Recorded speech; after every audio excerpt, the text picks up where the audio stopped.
Buenos días de vuelta, queridos estudiantes. Les saluda de vuelta la profesora Nelcy Román. Hoy me toca ya desarrollar con ustedes lo que es datos, tabla de frecuencia. Vamos a ver este tipo de actividades se puede usar para datos sueltos y datos agrupados. En primer lugar vamos a estar desarrollando lo que es datos sueltos. Entonces miremos aquí lo que es la frecuencia o tabla de distribución. Esto también para nosotros en estadística o en una investigación forma parte de lo que es gráfico, pero gráfico de tabla. Entonces tenemos aquí a modo de ejemplo la variable que yo le había mencionado, nombre de la variable, categoría de la variable y el total, la frecuencia observadas. N se representa con la letra N a modo de ejemplo, que el total, la N, la suma total de la frecuencia. Bueno, vayamos ahora a tabla de distribución de frecuencia con datos de variables discreta. Discreta, estamos hablando de números exactos. Tenemos aquí, por ejemplo, en la tabla se presenta el motivo de la consulta médica durante una semana. Tenemos modo de como variable, ¿verdad? Motivo, consulta. Consulta viene a ser nuestra variable y número de pacientes va a ser nuestra frecuencia absoluta. Tenemos por bronquitis, por ejemplo, 19 pacientes, otitis 13 pacientes, heridas 7 pacientes, fracturas 18 pacientes y vacunas 20 pacientes. Bueno, tenemos tipo de frecuencia. La frecuencia absoluta, que viene a ser el número de veces que se presenta un valor o categoría. En este caso, por ejemplo, cuántos pacientes consultaron por otitis. Entonces, ese va a ser nuestra frecuencia absoluta. Y la relativa es lo que la suma total de la frecuencia absoluta se divide por cada una de las frecuencias de los datos. Entonces, vamos a ver ya, sin más preámbulo, este ejemplo que tenemos aquí de 24 alumnos en un trabajo de matemática. Estos son los datos que corresponden a las calificaciones del 1 al 5, que es nuestro, ¿verdad? Que a nivel país, la calificación de nuestro país es del 1 al 5. Entonces vamos a ordenar estos datos en una tabla. Y bueno, y vamos a observar ya la tabla. Y acá también hay una recomendación muy interesante, que es el uso de los dígitos. Vemos que acá dice hasta 3 dígitos y muchas veces se preguntan los estudiantes ¿hasta cuántos dígitos, profe, voy a usar en la estadística? En este caso entonces vamos a usar lo que es hasta 3 dígitos después de los decimales. Y ustedes saben que cuando está 5 después de un número, el entero, después en el lugar decimal hay un número 5, va a favor de ese número entero. Entonces, ¿qué hacemos? Aquí ya tenemos nuestro cuadro. La variable nota está ordenado en forma ascendente, que viene a ser del 1 al 5.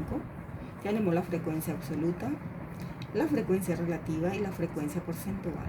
Voy a mostrar cómo se va a organizar esto. Vuelvo a mostrar el anterior. Tenemos del 1 al 5, yo tengo que ver cuántas veces tengo 1. En este caso yo veo en este ejemplo 1. Entonces yo tengo que escribir en frecuencia absoluta el 1. Ahora voy a mirar cuántas veces tengo 2. Entonces tengo que empezar a contabilizar.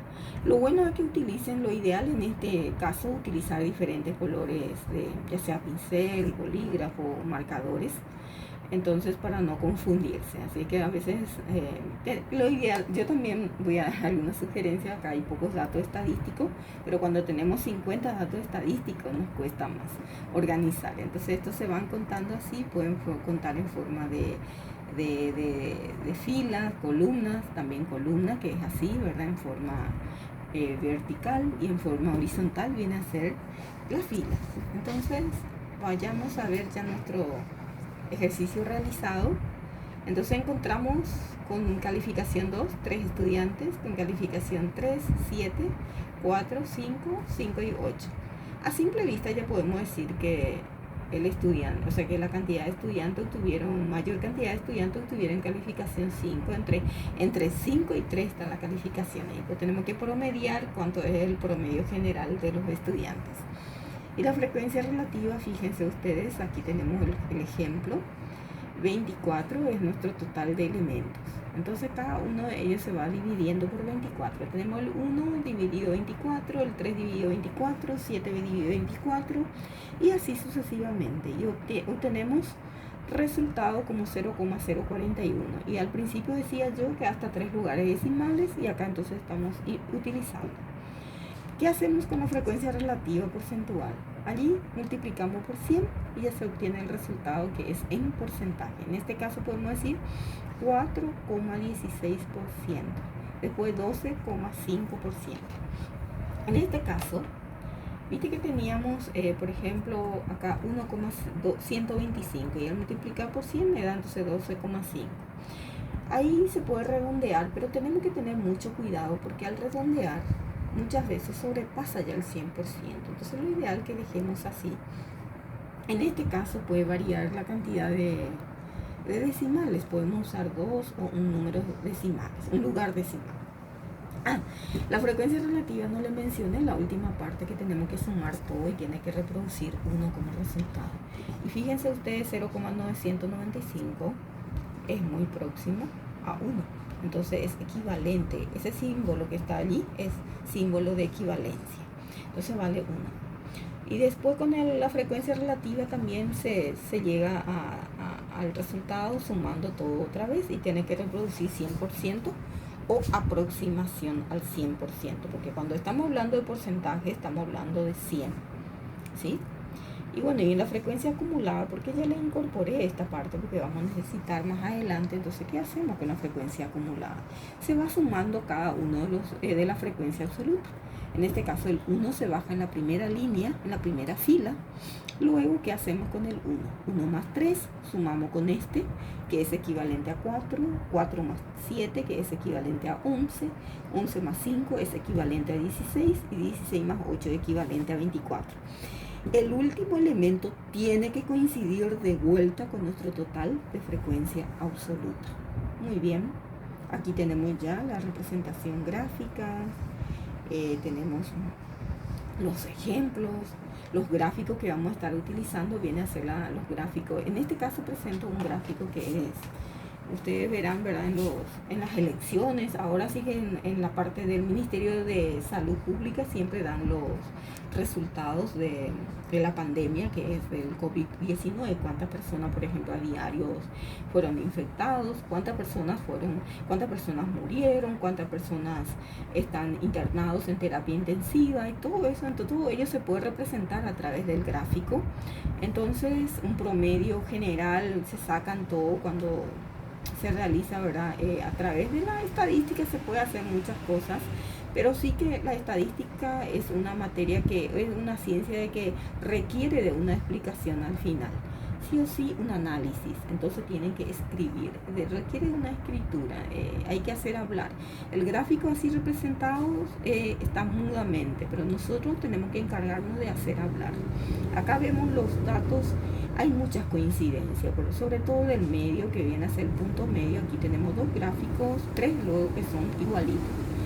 Se nota que tienen los mismos datos. Entonces eso es muy importante también. Y el otro gráfico que están viendo en línea de curva, en líneas, o sea que en curva, mejor dicho, en curvado, se llama polígono de frecuencia. Así es que el pico más alto entonces se refleja aquí y el pico más bajo va descendiendo, y esto veo que se usa muchísimo lo que en el ámbito de la salud ahora en época de COVID. Por ejemplo, en qué mes hubo mayor infectación, en qué mes bajó, subió, bajó, y esto también se usa mucho lo que en el ámbito de la economía. Esto se usa mucho a nivel económico, educativo, salud. Todo, en todos los niveles se implementa. Entonces aquí ya tenemos el gráfico de barras y vamos a ver la diferencia con el gráfico de histograma. ¿Por qué? Porque estos van separaditos, hay espacio. Y aquí vamos a ver lo que es. Nuevamente tenemos el polígono de frecuencia con histograma. No existe ninguna separación, van todos unidos. Y acá voy a hacer una crítica, como se dice, constructiva. Si yo voy a hacer un trabajo de grado y voy a representar de esta manera, yo veo acá, hay un detalle muy interesante que debemos tener en cuenta en la hora de la verdad. No veo el porcentaje, veo colores muy chocantes, entonces debe ser un color pastel, color claro, y que se tienen que observar los datos estadísticos y la referencia a qué me refiero cuando las variables, por ejemplo, sexo, femenino, masculino, viene a ser la referencia y se representa, se pone al lado. Entonces es muy importante que tenga en cuenta en la hora de la verdad. Y otra cosa también que debe tener en cuenta cuando están graficando para un trabajo de grado, entonces en primer lugar los colores, la variable, qué tipo de gráfico voy a utilizar. Por ejemplo, para variable sexo, femenino y masculino son dos variables nada más. Entonces no requiere de un gráfico de polígono de frecuencia, tampoco requiere un polígono de histograma, simplemente el gráfico circular. Y el gráfico circular se puede usar para representar hasta 5 datos, porque más de 5 ya es redundancia, se llenan todo y no se va a poder visualizar el resultado de una investigación. Bueno, es todo por hoy. Nos vemos próximamente. Desde ya, muchísimas gracias. Que tengan un buen día y cariños a todos.